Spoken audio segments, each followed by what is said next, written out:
അവർ പഠിച്ചത് ആരോണിൽ തന്നെയായിരുന്നു, കാലിക്കറ്റ്. അങ്ങനെ കോയമ്പത്തൂർ പ്ലേസ്ഡ് ആയി. അപ്പോൾ ജോബ് കിട്ടുമെന്നൊരു ഉറപ്പുണ്ടായിരുന്നു.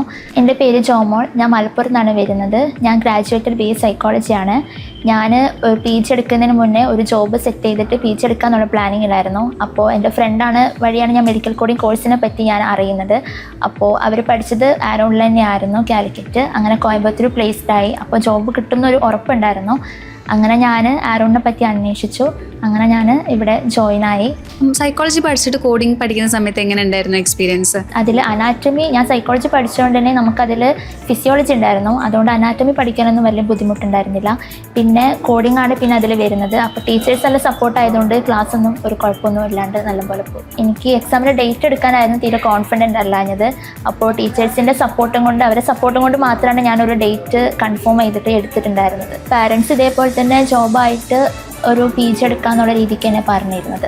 പിന്നെ കോഡിങ്ങിനെ പറ്റി അവരും അന്വേഷിച്ചിട്ടുണ്ടായിരുന്നു. അപ്പോൾ പിന്നെ കുഴപ്പമൊന്നും ഉണ്ടായിരുന്നില്ല.